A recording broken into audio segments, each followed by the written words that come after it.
Have you ever had one of those days where you worked 12 hours straight but felt like you just didn't actually get anything accomplished? Are you one of those repeat offenders of never actually accomplishing your New Year's resolution? Well, I have just the solution for you. The Self Journal from Best Self Co. The Self Journal provides a new way of looking at goal definitions, instead as 13-week sprints.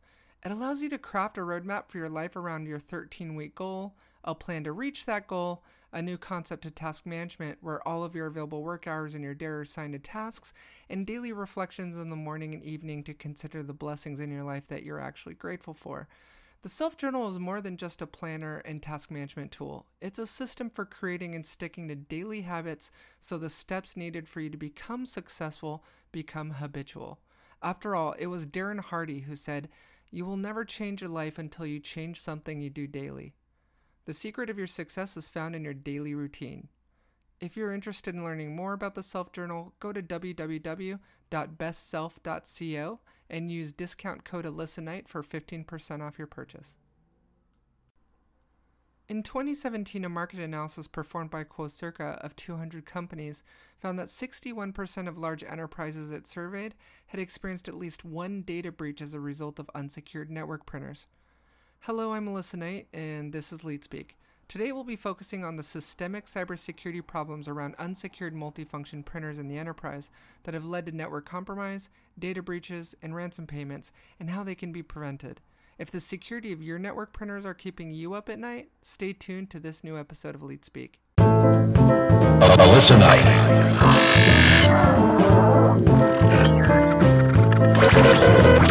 That major hack attack against Sony. First, the studio's movies. 3 days after Target confirmed the hacking of payment information from as many as 40 million customer credit and Incoming message.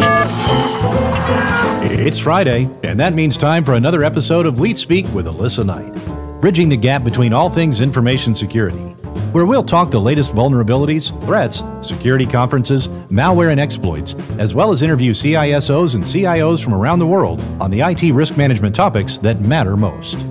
Alissa Knight, one woman, One mission. one voice, and the world's foremost authority on hacking the cloud and Internet of Things. Coming to you unplugged and unleashed in this week's new episode of LeetSpeak With Alissa Knight.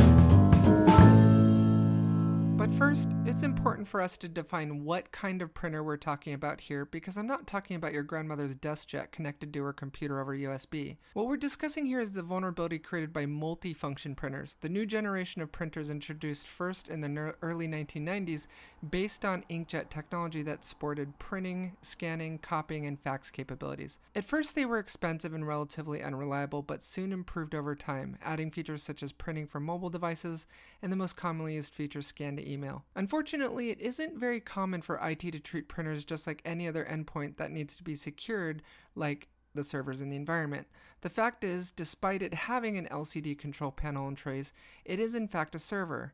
Think about it for a minute. It has storage for files. It runs services, also called daemons, on specific ports that remote clients connect to send data, and almost all enterprise MFPs even run web servers for administration. With so many organizations still struggling to habitualize clean desk and clear screen policies in their office environment, many face additional challenges also educating employees on the importance of not leaving their printouts sitting on the printout tray of the printer. Therefore, MFP can easily have both physical security and network security risk to be treated. This isn't to say that CISOs don't consider this to be a paramount concern. In the same Quocirca study, 23% of the professional services industry, 30% of retailers, 25% of financial institutions, 28% of public sector, and 13% of industrials companies surveyed consider their printers to be a critical IT security concern.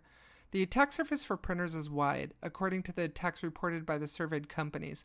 50% reported print jobs being intercepted at the print queue or on the network, 48% reported printer hard disk theft, hard disk data retrieval, 47% reported inadvertent data leak from unclaimed print jobs at the output trays, 44% reported documents emailed to the outside internet, and 18% reported access to the network via unsecured printers, meaning they hacked the printer in order to access the network. Hacking printers has become increasingly easy with the availability of tools for point-and-click exploitation. Tools such as PRN2Me, a Python script created by Chris John Riley, listens on port 9100 by default, acting like a printer, and uses ARP spoofing to intercept print jobs on the wire, saving a copy of the PCL and PostScript print jobs to the hacker's local computer. It also allows interception of the print job to then be forwarded on to the legitimate printer. Other such techniques include attacking vulnerable print spoolers using simple Metasploit modules, or even easier attacks such as connecting to the web interface of the printer and accessing previously saved print jobs. In many of the penetration tests I performed, the printers are the lowest hanging fruit in the testing. Many companies either disabled the password completely or left the default vendor-supplied username and password without changing it, giving full remote administrative control over the printer. In one instance, I was able to download sensitive documents from the legal department or annual reports before they were disclosed that were printed by public companies without having to specify authentication credentials to the printer, because the printer was configured to save all those previous print and scan jobs and make them available as PDF downloads on the web interface. In one particular instance where I performed a penetration test on a law firm, I was able to mount the internal drive of the printer as a local drive to my laptop and access every print and scan job going back over 4 years. All of this on the heels of HP recently announcing a new bug bounty program with BugCrowd, paying $10,000 for every new enterprise printer vulnerability discovered. In 2017, a hacker named Stack Overflow claimed responsibility for hacking 150,000 insecure printers to raise the awareness towards the dangers of leaving printers exposed online without a firewall, when he sent messages which included, among other things, #FixYourBullshit. Among the targets were also cash register receipt printers that began printing the same message. So knowing your network printers are an ingress point into hacking your broader network, previously printed or scanned jobs can be retrieved via a web interface with no credentials, or even accessed directly from the internet. What do you do about it? Unplug them and move back to paper and pen? No. I've got your blue pill right now on how to address these vulnerabilities. Number 1. Change vendor-assigned default passwords. The first thing you should do when setting up a new enterprise MFP is change the vendor default passwords to something secure that includes lowercase and uppercase characters, symbols, and numbers, and a minimum length of 8 characters. Number 2. Turn off services you don't need. If there's no reason to even be running the web server, FTP server, telnet server, whatever service is running on the printer, and you don't need it, turn it off. Number 3. Keep your printer updated with the latest firmware. Many of the newer MFPs can be configured to automatically connect to the manufacturer and download the latest firmware and apply it. If you don't make it part of your manual patching strategy, turn this feature on. Number 4. If you have a managed security service provider, find out if they will monitor your printers for you. This is easily an ingress point into your network or points of data loss that your MSSP should be monitoring. Number 5. Disable automatic saving of print and scan jobs. If there's no reason for employees to access previously printed documents, disable the feature on the printer to automatically save and archive their previous jobs. Many of the employees probably don't even know this is an option, nor how to access the printer to download these previous prints. Number 6. Perform annual security awareness training around printer security. Ensure your annual security awareness training for ClearDesk and ClearScreen also covers the importance of immediately grabbing prints when jobs are sent to the printer, and how much of a risk is created when jobs are sent to the printer and left there to be picked up later by the employee. So, question of the day. Have you experienced a printer breach on your network, or have you responded to an incident where an MFP was involved? Leave your comments in the comments section below, and as usual, if you like this podcast, like it and share it to your social media sites.